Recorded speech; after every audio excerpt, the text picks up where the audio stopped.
The vast emptiness of space lit up with strange lights as the Empire's ships emerged from hyperspace near Jupiter. Their massive vessels, each the size of a small city, moved with perfect formation toward the inner solar system.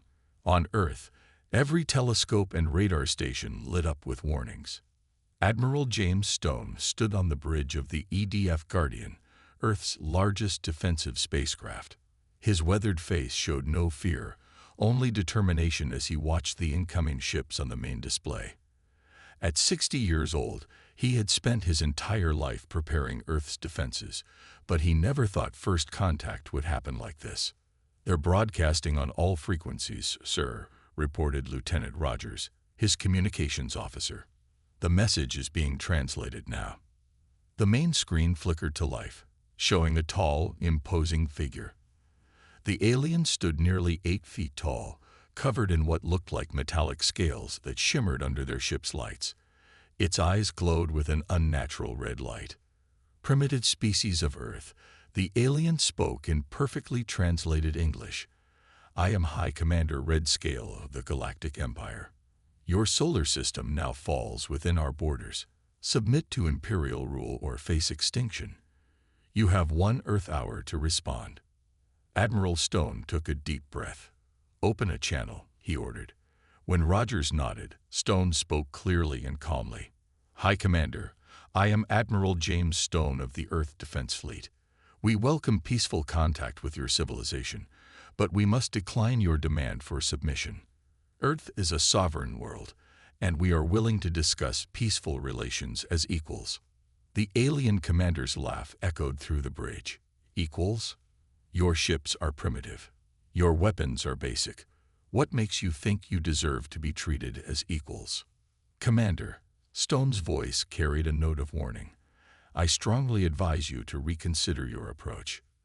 Humanity has a long history of warfare. We've fought ourselves for thousands of years. We know combat in ways you might not understand.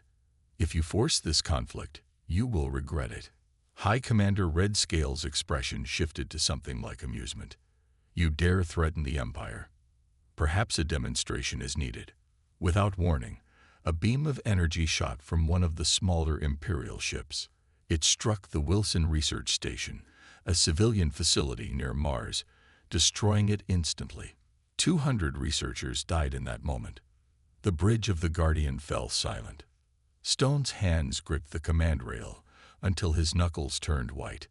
"You just murdered 200 civilians," he said, his voice cold. "That was a research station studying Mars agriculture." "A simple demonstration of power," Red Scale replied. "Now you understand your position better. You have 30 minutes remaining to surrender." Stone looked around his bridge. Every crew member sat ready at their station, their faces showing the same determination he felt. Humanity had hoped first contact would be peaceful, but they had prepared for war. "All ships, battle stations," he ordered. Code red. Across Earth, sirens began to wail. Years of drills and preparation kicked in as military bases worldwide went to full alert. Underground bunkers opened their blast doors, receiving civilians in an orderly fashion. In orbit, defense satellites activated their shields, and weapon systems came online.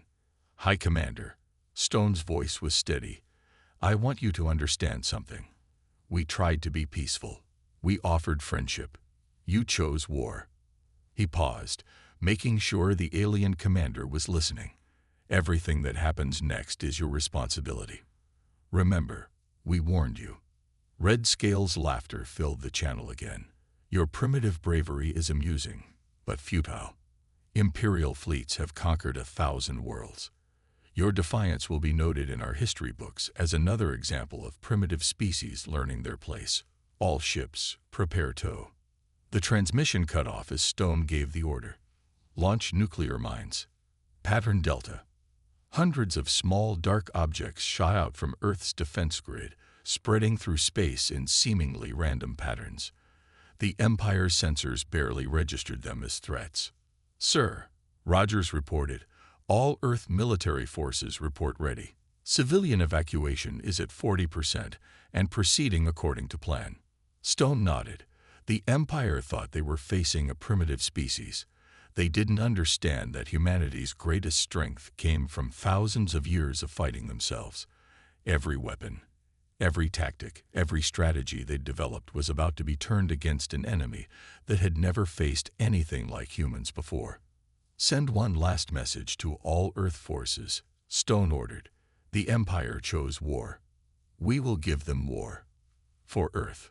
Across every military channel, soldiers, pilots, and sailors heard his words. Humanity's first interstellar war was about to begin, and despite the Empire's superior technology, Stone felt a grim certainty. The Empire had no idea what they had just started. Commander Tom Willis watched from the bridge of his mining ship as the Empire's fleet moved closer to Earth. His vessel, the Deep Dig 7, had been a simple asteroid mining ship just 2 days ago. Now it was part of humanity's desperate defense force. "All modified mining ships report ready," his second-in-command, Jack Porter, reported. The crew had worked non-stop to turn their mining lasers into weapons and their drilling shields into combat protection. It wasn't pretty, but it would have to work. The Empire's ships moved in perfect formation, their golden hulls gleaming in the sunlight. High Commander Red Scale's voice boomed across all channels. "Your time has expired. Prepare to witness the might of the Empire." Tom smiled grimly. The Empire's ships were arranged in textbook formation. Too perfect, too predictable. They never expected a fight from primitive humans. They didn't know about humans' long history of underdogs winning against superior forces. "All mining ships, execute Plan Hornet," Tom ordered. 30 converted mining vessels broke from their hiding spots behind various asteroids. The Empire's sensors barely noticed them, dismissing the small ships as non-threats. The first wave of Empire attacks targeted Earth's major cities, but their energy weapons hit empty buildings. The evacuation had worked. Underground bunkers protected millions of civilians while the Empire wasted ammunition on empty targets. "Now," Tom shouted. His fleet of mining ships activated their modified drilling lasers. The beams, originally designed to cut through solid rock, sliced into the Empire ships' hulls. The Empire's shields, calibrated to stop military weapons, didn't recognize the mining tools as threats until it was too late. 3 Empire cruisers exploded before they realized what was happening. Their perfect formation broke apart as they tried to target the small, agile mining ships darting between their ranks. "How dare you?" Red Scale's voice shook with rage. "Using industrial equipment as weapons. This is not proper warfare." "Proper warfare?" Tom laughed as his ship dodged another blast. "There's no such thing as proper warfare. There's only winning and losing." The space around Earth lit up with explosions. The nuclear mines Admiral Stone had deployed earlier activated, triggered by the Empire ship's energy signatures. 5 more Empire vessels disappeared in atomic fire. On his flagship, Red Scale couldn't believe what he was seeing. These primitives were using forbidden tactics, nuclear weapons, industrial equipment, and worst of all, they weren't following any of the standard combat protocols. "Second wave, launch now," Tom ordered. Another fleet of ships appeared, these ones converted cargo haulers. Their huge holds opened, releasing thousands of space torpedoes, simple rockets loaded with mining explosives. The Empire's weapons targeted the incoming rockets, but there were too many.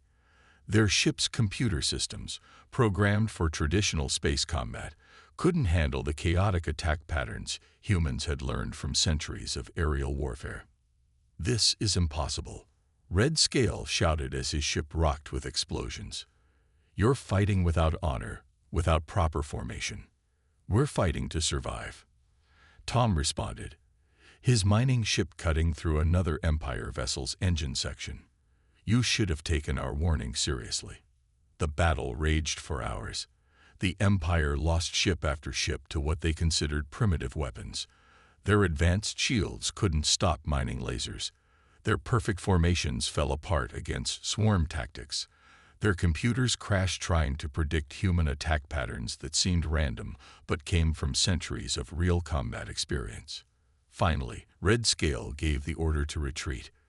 The remaining Empire ships, less than half their original number, fled back toward Jupiter. They left behind a graveyard of twisted metal and floating debris, mostly their own ships. Tom looked at the battle damage report. They had lost 8 mining ships, but their crews had managed to escape in pods. Against an advanced alien empire, humanity's first major space battle had ended in victory. "Send word to Admiral Stone," he ordered. "Tell him the mining fleet's crazy plan worked.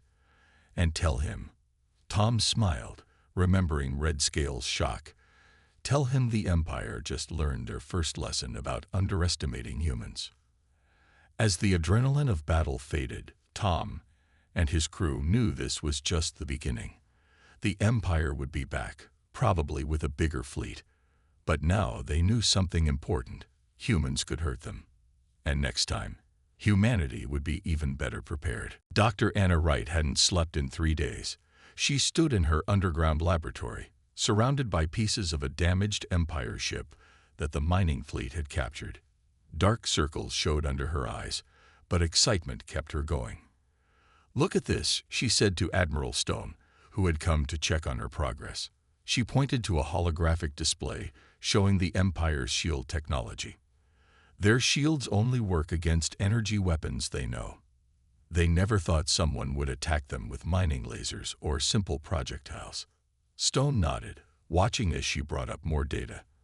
The laboratory, buried deep beneath the Rocky Mountains, was one of hundreds worldwide now working on understanding Empire technology. The walls were covered in diagrams and equations. "How long until we can copy their tech?" Stone asked, knowing every hour mattered. The Empire would return, probably with a bigger fleet. Anna smiled, brushing her messy hair back. "We don't need to copy it. We can make it better." She pressed a button, and a new design appeared. "Their shields are perfect against known weapons, but that's their weakness. They're too perfect, too specific. We're building shields that adapt, that learn from each hit." Across the world, similar breakthroughs were happening. In Russia, scientists turned Empire communication systems into weapons. In India, engineers rebuilt Empire engines to work with Earth's simpler technology. In Brazil, computer experts cracked Empire codes using human creativity instead of brute force. "Sir," a young officer rushed into the lab. "You need to see this." He handed Stone a tablet showing a news feed. Around the world, factories were changing overnight. Car plants now built spacecraft parts. Smartphone makers produced advanced computers for weapons. Shipping companies converted their vessels into space-capable warships. "Humans are adapting faster than any species we've ever seen," a captured Empire officer had told his interrogators. "In war, they don't advance step by step. They leap forward." Stone watched another screen showing Earth's new defense fleet growing. The ships weren't as pretty as Empire vessels, but they were tough, practical, and built to fight dirty. Humanity had learned its lessons from the first battle. "Dr. Wright," Stone said, turning back to Anna, "the Empire thinks we're playing catch-up with their technology. But we're not just catching up, are we?" Anna's tired face broke into a grin. "No, sir. We're leapfrogging them." She brought up another display showing a weapon design. "They use energy weapons because they're advanced. We're building guns that shoot miniature black holes because they work better. They use perfect formations. We're using chaos theory to predict where they'll be." The Admiral's phone buzzed. Another update. Civilian volunteers had figured out how to turn old satellites into space mines. Retired submarine captains were teaching space fleet commanders about underwater tactics that worked even better in space. Children's video games were being studied for battle strategies the Empire would never expect. "How long until everything's ready?" Stone asked, looking at all the projects happening at once. 2 weeks, Anna said confidently. "Maybe less. Turns out when you threaten humanity with extinction, we get really focused." Stone smiled. The Empire had made a terrible mistake. They thought they were fighting primitive humans who needed to learn their place. Instead, they had awakened a giant that had spent its entire history learning to fight, adapt, and overcome stronger enemies. "Send word to all research stations," Stone ordered the young officer. "Tell them to share everything. No secrets between nations now. We rise or fall together." As he left the lab, Stone remembered something from history class long ago. When ancient humans needed better weapons, they didn't wait for them to develop naturally. They took what they had and made it work better. Now, humanity was doing the same thing with Empire technology. The Empire would return, expecting to face the same primitive species they'd fought before. Instead, they would find something new. Humanity united, humanity armed with upgraded versions of Empire weapons, and humanity ready to show the galaxy why you should never corner a species that had spent its entire history learning to fight against the odds. Captain Mark Rogers sat in complete darkness aboard the U.S. Silent Hunter, Earth's first space submarine.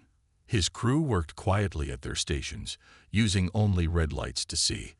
They were hiding in the rings of Saturn, waiting. "Empire fleet approaching," whispered his sensor officer. 15 ships, standard formation. They still haven't learned. The Silent Hunter was something the Empire could never imagine. A spaceship designed to work like a submarine. It could hide in asteroid fields, planetary rings, and even slip between enemy ships unnoticed. Its hull was painted with the darkest material ever made, absorbing all light. All ships maintained silence. Mark sent through the special coded channel to the other 9 space submarines hiding nearby. These ships were Earth's secret weapon, developed from centuries of underwater warfare experience. The Empire fleet passed directly overhead, their golden ships shining brightly. They were searching for Earth's new defense fleet near Jupiter. They had no idea they'd already passed 20 human ships hiding in plain sight. "Launch positions," Mark ordered.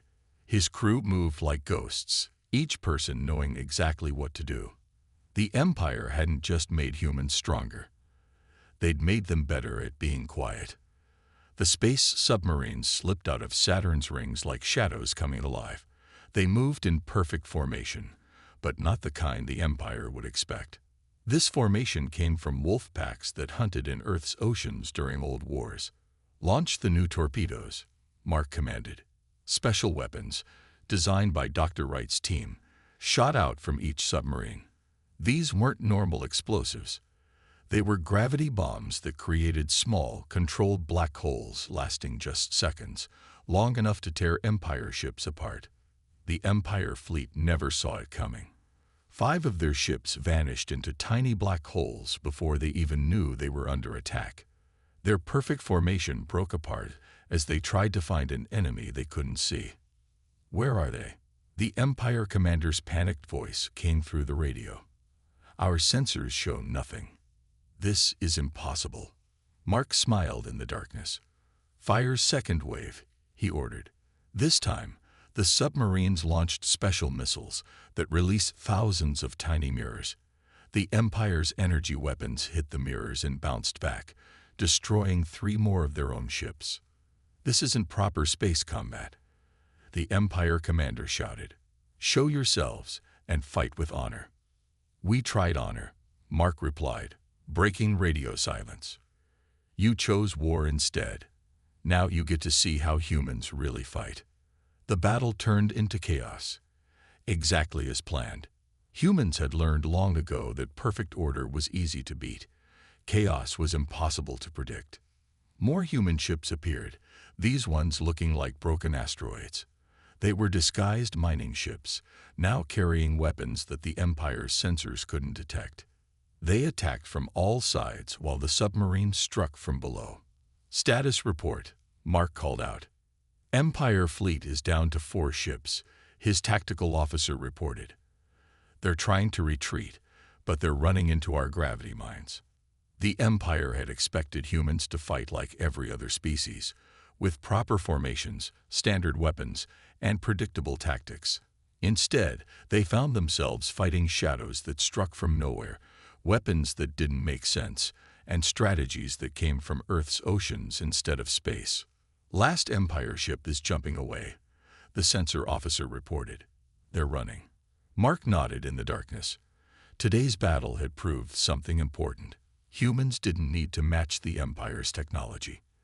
They just needed to think differently. Submarines in space, mirrors as weapons, gravity itself turned into bombs. These were things the Empire never imagined possible. Send word to Admiral Stone, he ordered. Tell him Operation Ocean Shadow worked perfectly. The Empire just learned that space isn't as empty as they thought. As his crew celebrated quietly in the darkness, Mark thought about what this victory meant. The Empire had ruled space for centuries because everyone fought the same way they did. Now they faced an enemy that turned their own perfect order against them. All ships maintain hiding positions, he ordered. They'll be back. And next time, we'll show them even more surprises. High Commander Red Scale stood before the Empire's War Council, his metallic scales dulled with stress. The giant hologram display behind him showed countless lost battles against the humans. How? Demanded First Leader Goldcrest, the Empire's supreme ruler. How are these primitives defeating our best fleets? Red Scale replayed the latest battle footage. Empire ships exploded one after another, hit by weapons that didn't show up on sensors. Human vessels appeared from nowhere, attacked, and vanished again. They don't fight like a civilized species, Red Scale explained, his voice shaking. They hide in asteroid fields. They use weather patterns from gas giants as weapons. They turn our own formations against us. The council chamber erupted in angry shouts. The Empire had ruled space for 10,000 years. Every species they encountered fought the same way, with proper formations, standard weapons, and predictable tactics. But humans were different. Our latest defeat was the worst, Red Scale continued. They hacked our communication systems, sent fake orders to our fleet. Half our ships fired on each other before we realized what happened. In another part of space, Admiral Stone watched the live feed of the council meeting. Human spies had broken into the Empire's networks weeks ago. Now they could see and hear everything the Empire planned. They're falling apart, Stone told his officers. Their whole military system depends on everyone following the same rules. We're not following any rules. The Empire Council meeting continued. Reports came in from across space. Human ships appearing from nowhere, striking critical targets, and disappearing. Empire commanders couldn't sleep, afraid of attacks that didn't follow any pattern. Their tactics make no sense, one council member shouted. They attack with civilian ships converted to warships. They use mining tools as weapons. They even raid our supply lines with ships that hide under the ice of frozen moons. Red Scale showed more footage. Human ships moving in patterns based on Earth animals, wolf packs, shark swarms, ant colonies. Empire computers couldn't predict what humans would do next because humans used nature as their guide instead of military textbooks. We found this in their broadcasts, Red Scale said, playing the human message. It was an old Earth movie called Red Dawn about primitive fighters defeating a stronger army. They have thousands of stories like this. Their entire history is filled with smaller forces defeating bigger ones. The council watched in horror as more reports arrived. Empire worlds were asking for better defenses, afraid of human raids. Elite Empire units refused to patrol certain sectors where human submarines had been spotted. The mighty Empire military was losing its confidence. There's more, Red Scale said quietly. We intercepted their communications. Listen to how their soldiers talk about the war. He played a recording from a human ship. Remember Pearl Harbor. Remember the Alamo. Remember what happens when you corner humans and give us no choice but to fight back. The council members looked confused. They didn't understand that humans drew strength from past defeats, learned from every loss, and turned their pain into determination. We must change our tactics, Red Scale urged. These humans, they're not just fighting our ships. They're fighting our entire way of thinking about war. But the Empire couldn't change. Their military had done things the same way for 10,000 years. They couldn't adapt to human chaos, couldn't understand human creativity. Their perfect empire was stumbling against an enemy that refused to follow the rules. Admiral Stone watched the council argue among themselves. "Send the next attack order," he told his staff. "While they're fighting about what to do, we'll show them something new." The Empire had built its power on perfect order and absolute control. Now they faced an enemy that thrived on chaos and improvisation. As their council meeting descended into panic, one truth became clear. The Empire didn't just face defeat in battle. Their entire way of fighting war was being proved wrong by these primitive humans they had underestimated. The massive Empire warship drifted dead in space, its golden hull scarred and blackened. Captain Lisa Reed watched from her bridge as escape pods launched from the crippled vessel. "Rescue teams ready," her crew reported. "Should we pick up the Empire survivors?" 6 months ago, this would have seemed impossible. Humans saving Empire troops. But a lot had changed since the war began. Lisa nodded to her crew. "Bring them aboard. Treat them well." The Empire soldiers were shocked when human medics helped them, gave them food and water. They had been taught humans were primitive savages. Instead, they found an enemy that showed mercy even in victory. Across space, the Empire fleet was in full retreat. Admiral Stone's strategy had worked perfectly. Human ships had struck simultaneously at 30 different Empire bases, using every trick they had learned. Space submarines had appeared from gas giant storms. Converted mining ships had tunneled through asteroids to attack from below.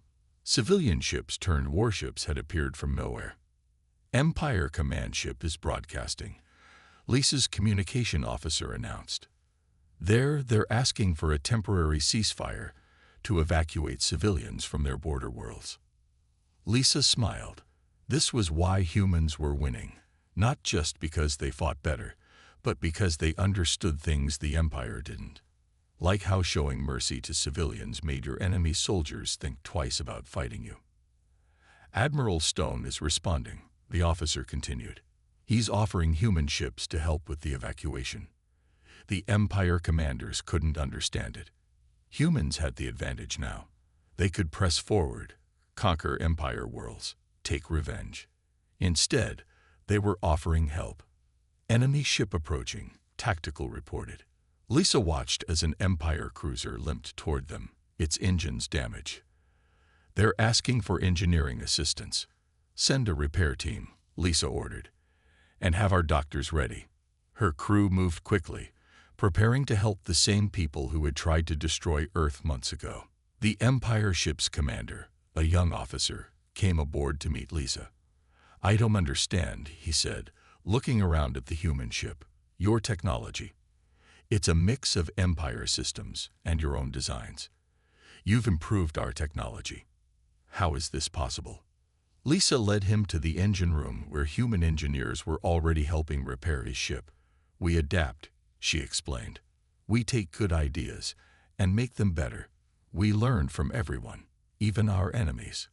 Reports came in from across space. Empire forces were retreating from every human advance. But they weren't fleeing in panic.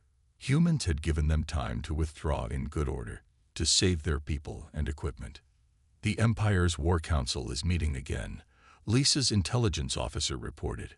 "Our spies say they're discussing peace terms."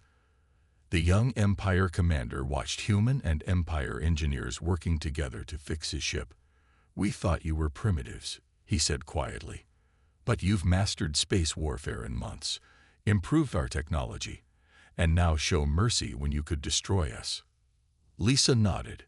Humanity learned long ago that winning a war isn't just about destroying your enemy. It's about what comes after. We're offering the Empire a chance to end this properly. More reports arrived. Empire worlds were asking for peace talks. Empire ships were standing down without fighting.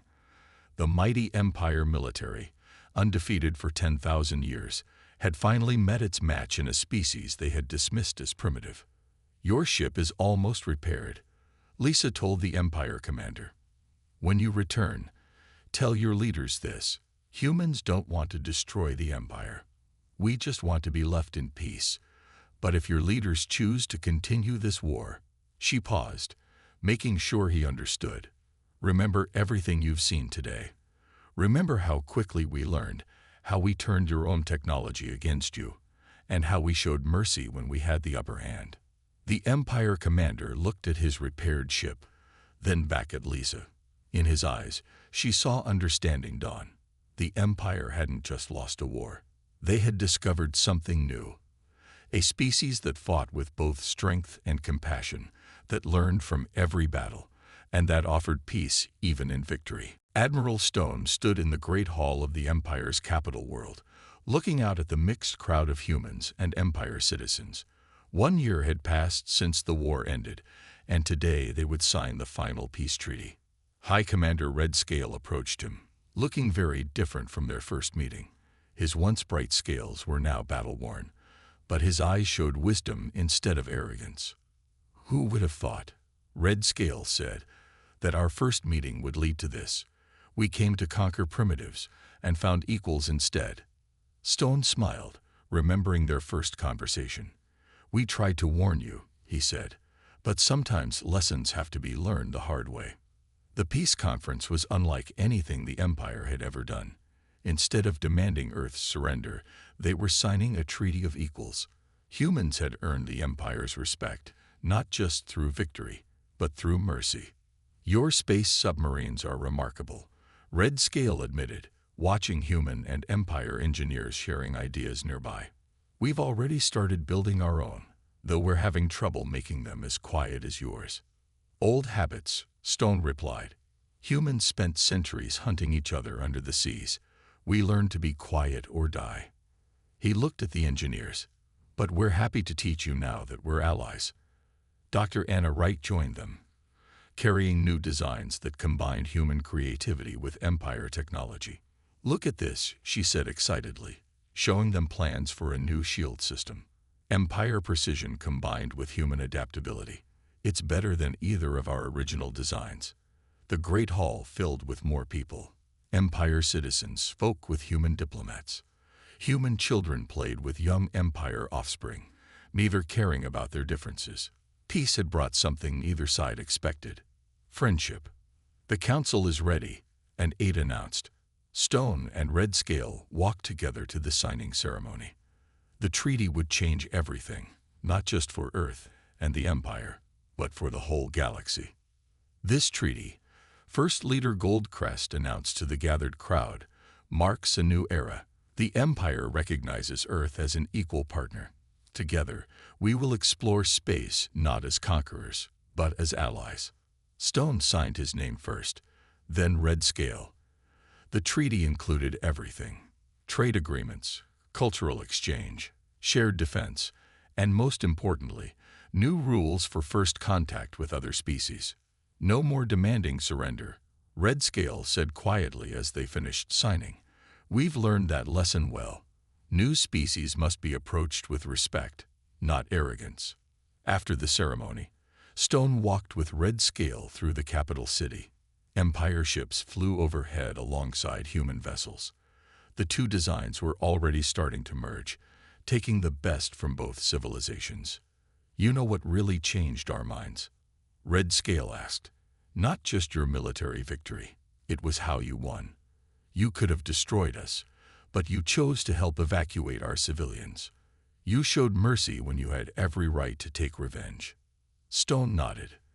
That's another lesson from Earth's history. The best victory isn't destroying your enemy, it's turning them into a friend. They reached a new monument in the city center.